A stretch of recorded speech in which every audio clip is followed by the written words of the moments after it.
नमस्कार विद्यार्थी मित्रांनो, आज एमपीएससी ची जाहिरात आलेली आहे. एमपीएससी गट क परीक्षा. जर ही गट क परीक्षा असली तरी सुद्धा अत्यंत महत्वाची परीक्षा आहे. कारण सायन्स त्याचबरोबर आर्ट्स बॅकग्राऊंडचे मुलं आहेत. म्हणजे जनरली आर्ट्स बॅकग्राऊंडचे मुलं ज्यांची टायपिंग झालेली असेल ते लिपिक, टंकलेखक, क्लरिकल या परीक्षांची तयारी करतात. त्याचबरोबर ज्यांचं मेकॅनिकल इंजिनिअरिंग झालेलं असेल ते असिस्टंट मोटर व्हेकल या एक्झामची तयारी करतात. तर दोघांसाठी असलेली ही पूर्व परीक्षा एक संयुक्त परीक्षा आहे. त्याची जाहिरात आलेली आहे आणि म्हणजे भरपूर या ठिकाणी एकूण जागा 2619 इतक्या जागा आहेत. आणि यावर्षी म्हणजे पहिल्यांदा ही परीक्षा ऑनलाईन घेतल्या जाते. म्हणजे एमपीएससीने आतापर्यंतच्या इतिहासात पहिल्यांदा घेतली जाणारी ही ऑनलाईन परीक्षा आहे. त्याच्यामुळे या परीक्षेचं स्वरूप काय, म्हणजे फॉर्म भरण्याची तारीख कधीपर्यंत आहे, परीक्षेचं गुण कसे पकडल्या जाणार, कारण की वेगळ्या टप्प्यामध्ये परीक्षा होईल, वेगळ्या वेळेस परीक्षा होईल. त्याचबरोबर या परीक्षे ही पहिल्यांदा ऑनलाईन स्वरूपात घेण्यात येत आहे. त्याच्यात काही बदल करण्यात आलेले आहेत का, त्याचा सिलेबस काय, वयोमर्यादा काय, हे सगळं आपण या ठिकाणी जाणून घेऊ.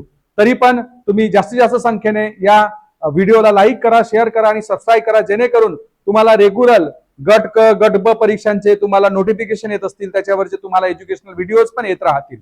तर बघा की कुठलाही वेळ न घालवता एमपीएससी गट क सेवा परीक्षा पूर्व परीक्षेची जाहिरात आलेली आहे. पूर्व परीक्षेत एकूण जागा 2619 इतक्या जागा आहेत. आणि या वर्षी पहिल्यांदा ही परीक्षा म्हणजे एमपीएससी कुठल्याही परीक्षामध्ये ऑनलाईन स्वरूपात सीबीटी म्हणजे कम्प्युटर बेस्ड टेस्ट होणार आहे. तर बघा की महाराष्ट्र लोकसेवा आयोगाची परीक्षा आहे, त्याच्यामध्ये कुठल्या कुठल्या पोस्ट आहेत. आता काही इंजिनिअरिंग झालेल्या मुलांना, जे मेकॅनिकल इंजिनियर असतील, जे असिस्टंट मोटर व्हेकलची तयारी करत असतील, मराठी थोडंसं वाचायला त्रास होईल, त्याचं इंग्लिशमध्ये सुद्धा आपण ट्रान्सलेट करू. तर बघा की उद्योग निरीक्षक ज्याला आपण इंडस्ट्रियल इन्स्पेक्टर म्हणू, त्याचबरोबर तांत्रिक सहाय्यक ज्याला टेक्निकल असिस्टंट असं म्हणू, त्याचबरोबर कर सहाय्यक टॅक्स असिस्टंट आणि सहाय्यक मोटर व्हेकल ज्याला AMVI म्हणतात, असिस्टंट मोटर व्हेकल इन्स्पेक्टर आपण ज्याला म्हणतो. म्हणजे ग्रुप सी ची जरी पोस्ट असली तरी म्हणजे खूप ह्या सगळ्या सुंदर पोस्ट आहेत. त्याचबरोबर लिपिक टंकलेखक म्हणजे मंत्रालयामध्ये, त्याचबरोबर विविध प्रशासकीय सेवांमध्ये असलेलं लिपिक टंकलेखक, ज्याच्यासाठी आपल्याला टायपिंगची गरज असते. जरी तुमची इंग्रजी टायपिंग झालेली असेल किंवा मराठी टायपिंग झालेली असेल, त्याच्यामध्ये एक टायपिंग झाली तर दुसरी टायपिंग तुम्हाला म्हणजे आपल्या पदावधीच्या कालावधीमध्ये तुम्हाला पूर्ण करून देता येतं. तर बघा की प्रस्तुत परीक्षेमध्ये भरावयाच्या विविध म्हणजे याच्यात इच्छुक असणाऱ्या शैक्षणिक दृष्ट्या पात्र उमेदवारांची म्हणजे तारखा काय आहेत. तर बघा की 27 जून पासून तुम्हाला अर्ज भरण्यासाठी उपलब्ध असेल आणि शेवटची तारीख असेल तुमची 19 जुलै. आता बघा की 19 जुलै हे ऑनलाईन स्वरूपामध्ये म्हणजे बँकेमध्ये चालनाद्वारे परीक्षाद्वारे म्हणजे ऑनलाईन पद्धतीने परीक्षा शुल्क भरण्याचा दिनांक तुमचा किती तारीख आहे, तर 17 तारीख आहे. म्हणजे 17 जुलै पर्यंत तुम्हाला फॉर्म भरता येतील. आता जनरली मॅक्झिमम लोक ऑनलाईन स्वरूपातच भरतात, तर आपण म्हणू 27 जुलैला तुमचे फॉर्म ओपन होतील. 27 जूनला तुमचे फॉर्म ओपन होतील आणि 17 जुलैपर्यंत तुम्हाला फॉर्म भरता येतील. आता याच्यामध्ये पात्रता काय, इलिजिबिलिटी काय, तर इलिजिबिलिटी काय, तर आता ऑब्व्हियसली काय की याच्यामध्ये सिटिझनशिप काय असायला पाहिजे, तर भारतीय नागरिकत्व असायला पाहिजे. वयोमर्यादा बघा की वयाच्या मर्यादा असतील, त्या वयाच्या मर्यादा म्हणजे काही गणण्याचा दिनांक 1 ऑक्टोबर 2026 पर्यंत, म्हणजे 1 ऑक्टोबर 2026 पर्यंत तुमची तितकी वय त्याच्यापेक्षा कमी वय असायला हवं. जसं म्हणजे काय की जसं कमीत कमी वय 19 वर्ष. या ठिकाणी तुम्हाला 19 वर्ष, कर सहाय्यकसाठी 18 वर्ष आहे, त्याचबरोबर लिपिक टंकलेखकसाठी 19 वर्ष आहे. त्याचबरोबर जास्तीत जास्त वय म्हणजे वयोमर्यादा आपण म्हणतो एज क्रायटेरिया जास्तीत जास्त वय जे अमागास म्हणतो, ओपन कॅटेगरी जनरल कॅटेगरीसाठी 38 वर्ष आणि कॅटेगरीच्या वर्ष मुलांसाठी म्हणजे SC ST OBC यांच्यासाठी 43 वर्ष इतकी वयोमर्यादा आहे. म्हणजे 5 वर्षांचं त्यांना रिलॅक्सेशन मिळेल. त्यानंतर इतर नाविन्यपात्र खेळाडू त्यांना सुद्धा 43 वर्षापर्यंत त्यामध्ये वयोमर्यादेमध्ये सूट आहे. मग म्हणजे या ठिकाणी माजी सैनिक, आणीबाणी व अल्पसेवा उद्दिष्ट जे व्यक्ती असतील त्यांना 43+3 म्हणजे 38+3 जनरल वाल्यांना आणि कॅटेगरी वाल्यांना 43+3 म्हणजे 46 वर्षापर्यंत तुम्हाला वयोमर्यादा मिळेल. दिव्यांग व्यक्तींना 45 वर्षापर्यंत तुम्हाला फॉर्म भरता येतील. तर बघा म्हणजे भरपूर जागा या ठिकाणी जवळपास तुम्ही म्हणू शकता आपण 3000 जागांची वॅकन्सी आलेली आहे आणि एक सुवर्ण संधी आहे. मागे जशी ज्यांचं लिपिक टंकलेखकसाठी मोठी एक मेगा भरती आलेली होती, त्याचप्रमाणे या ठिकाणी मेगा भरती आहे. Assistant motor vehicle, mechanical engineering मुलांसाठी सुद्धा खूप चांगल्या पोस्ट या परीक्षेमध्ये आहेत. तरी आता सुद्धा तुम्ही व्यवस्थित तयारी करून म्हणजे जवळपास 3 महिन्याचा कालावधी आहे, याच्या अगोदर कुठं ना कुठं थोडं अभ्यास केलेला असेल तर जवळपास 7 सब्जेक्ट आहेत. 7 सब्जेक्ट व्यवस्थित 3 महिन्यात केलं तरी आपल्याला परीक्षा पास करता येऊ शकतं. आमच्याकडे नारायण आयएस अकॅडमीमध्ये तुमच्यासाठी 3 महिन्याची आपण एक इंटिग्रेटेड म्हणजे पूर्व परीक्षेची बॅच तुमच्यासाठी घेऊन येतोय. ऑनलाईन पद्धतीमध्ये सुद्धा ती बॅच करू शकता. आता इंजिनिअरिंग वाल्या मुलांना काही सब्जेक्ट थोडेसे इंग्रजीमध्ये पाहिजे ते पण मिळतील. म्हणजे बायलँग्वेज बॅच असेल, ऑनलाईन स्वरूपात उपलब्ध असेल तर जे जे इच्छुक असतील त्यांनी बघा की हा लेक्चर झाल्यानंतर तुम्हाला एक नंबर देण्यात येईल, त्याच्यावर तुम्ही संपर्क साधू शकता. तर या ठिकाणी बघा की टंकलेखक अर्हता म्हणजे काय की कर सहाय्यक. तर बघा की टॅक्स असिस्टंटसाठी वेग किती असायला पाहिजे, मराठी आणि इंग्रजी, म्हणजे इंग्लिश 30 मराठी 40 असं आपण म्हणतो ना, तर मराठीचा वेग किमान काय की 30 शब्द एका मिनिटामध्ये, आणि त्याचबरोबर इंग्लिशचे किती तर 40 शब्द, म्हणजे 40 इंग्लिशचा वेग म्हणजे अधिक. त्याचबरोबर मराठी टंकलेखनाचं 30 शब्द मिनिट किंवा काय की 40 किमान शब्द 40, म्हणजे कर सहाय्यक आणि लिपिक टंकलेखक यांच्यासाठी जे तुमचं टायपिंगचं स्पीड आहे ते टायपिंगचं स्पीड त्याच्यामध्ये देण्यात आलेलं आहे. त्याचबरोबर बघा की शासन निर्णयानुसार लिपिक नियुक्ती झाल्यानंतर त्याने नियुक्तीच्या आत, म्हणजे जर त्याचं जसं इंग्रजीमध्ये टायपिंग झालेलं आहे, इंग्रजी टायपिंगचं त्याच्याकडे सर्टिफिकेट आहे आणि त्याला मराठी टायपिंगचं सर्टिफिकेट नाही, तर मराठी टायपिंगचं सर्टिफिकेट त्याला सादर करायचं आहे. 4 वर्षाच्या आत मराठी लिखाण टंकलेखकचे 30च्या स्पीडचं त्याला पास करून ते सादर करायचं आहे. म्हणजे जरी तुमच्याकडे नुसतं इंग्रजी टायपिंगचं जरी सर्टिफिकेट असेल तरी तुम्ही अप्लाय करू शकता. सदर संयुक्त परीक्षा संगणक प्रणाली म्हणजे कम्प्युटर बेस घेतल्या जातील. आता तुम्ही म्हणाल सर कुणाची जर म्हणजे 27 तारखेला परीक्षा होईल, कुणाची 28ला होईल, कुणाची 29ला होईल, तर याच्यामध्ये मग पेपर तर वेगळे असतील, तर नॉर्मलायझेशन स्कीम जसे IBPS वगैरे जे वापरते ते त्याच्यामध्ये काय केलं जाईल, लागू केला जाईल, आणि त्याच्यानंतर म्हणजे ते काय पब्लिश करण्यात आहेत. आता तुम्ही ऑफलाईन परीक्षा द्यायला जाता तर ऑफलाईन परीक्षेमध्ये तुम्हाला OMRच्या मागच्या साईडच्या जी कार्बन कॉपी सोबत मिळते, पण यामध्ये तुम्हाला बघा की तुमच्या प्रोफाईलमध्ये ज्या ठिकाणी आपण अप्लाय करतो ना प्रोफाईल क्रिएट करून, त्या प्रोफाईलमध्ये काही मुलांना तर प्रोफाईल क्रिएट करण्यामध्ये सुद्धा त्रास गेला तर आमच्या नारायण आयएस अकॅडमीच्या नंबरवर तुम्ही संपर्क साधा, तुम्हाला त्याच्यामध्ये सुद्धा मदत करण्यात येईल. तर संकेतस्थळावर त्या ठिकाणी त्या तुमच्या रिस्पॉन्स शीट म्हणजे उपलब्ध करून दिल्या जाईल. आता प्रसिद्धी पत्रक महाराष्ट्र, आता याच्यामध्ये त्यांनी काय केलं होतं की मागच्या वेळेस जसं लिपिक टंकलेखक वगैरे असेल तर यांची स्किल टेस्ट घ्यायचे, आता स्किल टेस्ट घेणं शक्य नाही शासनाला, त्याच्यामुळे त्यांनी म्हटलं की जे टंकलेखक कौशल्य चाचणी रद्द करण्यात आलेली आहे, म्हणजे ते स्किल टेस्ट घेण्यात येणार नाही.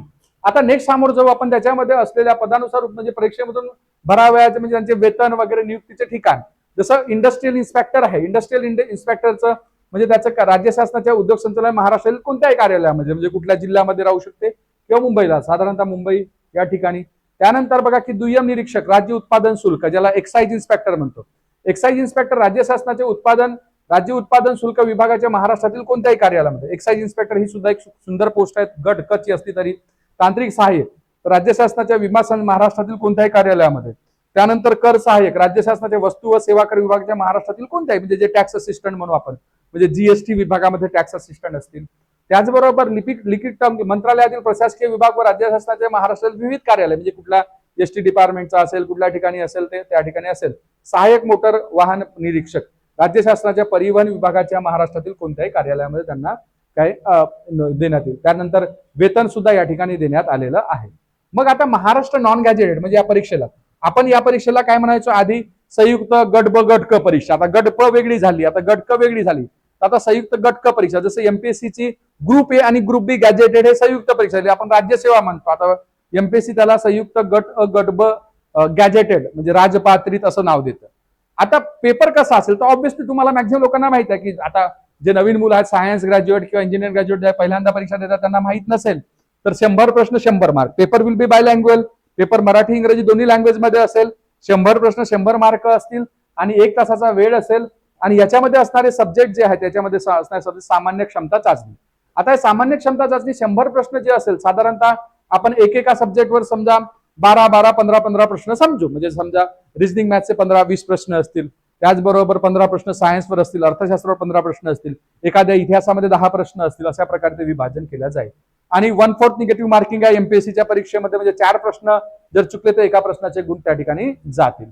आता याचा अभ्यासक्रम ज्याला आपण म्हणतो पूर्व परीक्षेच्या अभ्यासक्रमामध्ये सामान्य क्षमता चाचणीमध्ये इतिहास, आधुनिक भारताचा इतिहास विशेषतः महाराष्ट्राचा, म्हणजे ऑब्व्हियसली तुम्हाला माहिती आहे प्राचीन आणि मध्ययुगीन भारताचा इतिहास राज्यसेवेला आहे, MPSC गट ब गट क परीक्षेला नाही. त्याचबरोबर महाराष्ट्राचा भूगोल विशेष अभ्यासासह त्याच्यामध्ये भारताच्या भूगोलामधले सुद्धा काही क्वेश्चन विचारल्या जाईल. त्याचबरोबर या ठिकाणी तुमचं अर्थव्यवस्था, भारतीय अर्थव्यवस्था म्हणजे राष्ट्रीय उत्पन्न वगैरे हे सगळं, शासकीय अर्थव्यवस्था, ह्या सगळ्या गोष्टी असतील, म्हणजे इकॉनॉमिक्स आहे संपूर्ण. त्याचबरोबर चालू घडामोडी, करंट अफेअर म्हणतो आपण, जागतिक तसेच महाराष्ट्राच्या भारतातील चालू घडामोडी.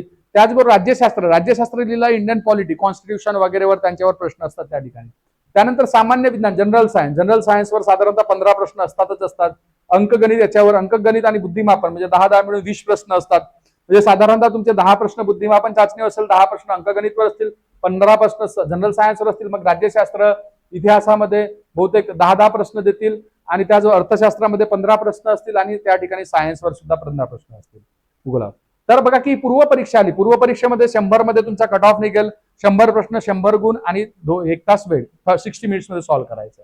म्हणजे एक प्रकारची स्पीड टेस्ट आहे आणि ती आता ऑनलाईन स्वरूपात होत आहे. मग आता या ठिकाणी म्हटलं की मुख्य परीक्षा. आता मुख्य परीक्षा जे आपण म्हणतो, तर आपण ये असिस्टंट मोटर व्हेकल, AMVI आपण म्हणतो. तर असिस्टंट मोटर व्हेकल इन्स्पेक्टर ते वगळता बाकी इतर पोस्ट आहेत समजा. तर इतर पोस्ट म्हणजे एक्साइज इन्स्पेक्टर असो, क्लरिकल असो, टॅक्स असिस्टंट असो, या सगळ्या परीक्षांचा जो मुख्य परीक्षेमध्ये 2 पेपर होतात. बिलकुल तुम्हाला ते माहित असेल मॅक्झिमम लोकांना. 2 पेपरमध्ये पहिला पेपर मराठी आणि इंग्रजी, जे ग्रामर आपण म्हणतो आणि बाकी सगळं व्होकॅब्युलरीचा सेक्शन.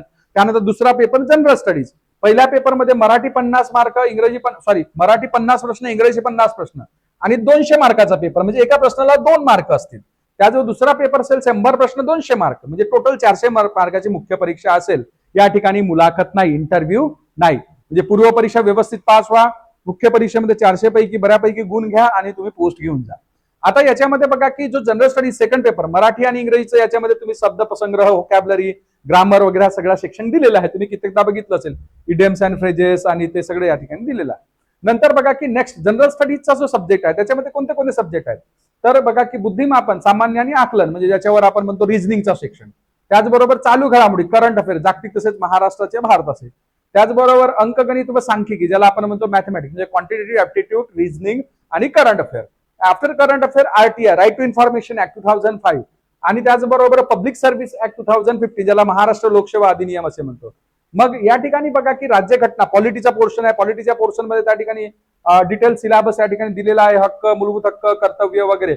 ज्या लोकांना हा करंट म्हणजे सिलेबस इंग्रजीमध्ये पाहिजे, मेकॅनिकल इंजिनिअरिंग वाले मुलं असतील, आमच्या अकॅडमीच्या नंबरवर तुम्ही व्हॉट्सअप करा, तुम्हाला तो सिलेबस पाठवला जाईल.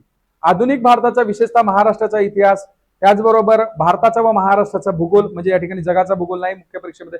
पर्यावरण हा सेक्शन आहे. म्हणजे तुमचं जे MPSC गट ब परीक्षेत, मुख्य परीक्षेत जो जनरल स्टडीचा सिलेबस आहे तोच. विज्ञान व तंत्रज्ञानाच्यामुळे भौतिकशास्त्र, रसायनशास्त्र हे सगळं आलं. त्याच्यामध्ये GIS वगैरे हा सुद्धा पोर्शन आहे. अर्थशास्त्राचा मोठा सेक्शन या ठिकाणी आहे. त्याच्यामध्ये अर्थशास्त्र, अर्थ नियोजन वगैरे ह्या सगळ्या गोष्टी देण्यात आलेल्या आहेत. तर बघा की आपली ही MPSC गट क परीक्षेची जाहिरात आहे. गट क परीक्षेच्या जाहिरातीमध्ये तुम्ही जर बघाल तर गट क परीक्षेमध्ये तुमच्या जागा किती आहेत, तर जागा टोटल आहेत तुमच्या या ठिकाणी 2619 जागा आहेत. फॉर्म भरण्याची तारीख कधीपासून सुरू होत आहे, तर फॉर्म भरण्याची जी तारीख आहे ती तारीख 27 जून पासून सुरू होत आहे आणि कधीपर्यंत भरायचं आहे, 17 जुलै पर्यंत. आता याच्यामध्ये बघा की कुठल्या कुठल्या पोस्टची वॅकन्सी आलेली आहे. तर वेळापत्रक आलेलं आहे. तर उद्योग निरीक्षक, तांत्रिक सहाय्यक, कर सहाय्यक, सहाय्यक मोटर वाहन निरीक्षक गट क व त्याचबरोबर लिपिक टंकलेखक. आता जागा किती आहेत तर बघा की लिपिक टंकलेखकच्या 1864 जागा आहेत. त्याचबरोबर तुमच्या असिस्टंट मोटर व्हेकल इन्स्पेक्टरच्या 461 जागा आहेत. त्याचबरोबर कर सहाय्यकच्या 282 जागा आहेत. त्याचबरोबर तांत्रिक सहाय्यकच्या 3 जागा आहेत. त्याचबरोबर उद्योग निरीक्षक यांच्या 9 जागा आहेत. आता डिटेल जर ऍडव्हर्टाइजमेंट पाहिजे तर टेलिग्रामवर नारायण IAS अकॅडमीचा टेलिग्राम चॅनल तुम्ही त्याच्यामध्ये सबस्क्राईब करा, त्याच्यामध्ये तुम्हाला डिटेल ऍडव्हर्टाइजमेंट मिळू जाईल. आता बघा की याची तयारी जर करायची आहे तर तुम्हाला मार्गदर्शन कुठं, आता मॅक्झिमम लोक कुठं ना कुठं जर क्लासेस नसेल लावलं तर तुम्ही बघा की ऑनलाईन स्वरूपात किंवा ऑफलाईन स्वरूपात, नागपूरचे असाल तर तुम्ही ऑफलाईन स्वरूपात सुद्धा येऊ शकता. आणि जर ऑफलाईन स्वरूपात नसेल, काही लोक मेकॅनिकल इंजिनियर असतील, कुठेतरी जॉबला असतील, तर त्यांना ऑनलाईन स्वरूपात सुद्धा उपलब्ध करून देण्यात येत आहे. संयुक्त गट क परीक्षेची पूर्व परीक्षेची बॅच ऑनलाईन बॅच आहे आणि टेस्ट सिरीज आहे. 2619 जागा आहेत आणि 29 जून पासून आपण ही बॅच सुरू करतो. 3 महिन्याचा कालावधी असेल. त्याच्यामध्ये तुमची 27 सप्टेंबर पासून काही एक्झाम सुरू होत आहे. त्याच्या अगोदर तुमची ऑनलाईन बॅच सोबत किमान 10 पूर्व परीक्षेच्या टेस्ट घेतल्या जातील. त्या 10 पूर्व परीक्षेच्या टेस्ट म्हणजे जवळपास तुमच्या 1000 प्रश्नांची तुमची त्या ठिकाणी प्रॅक्टिस होईल.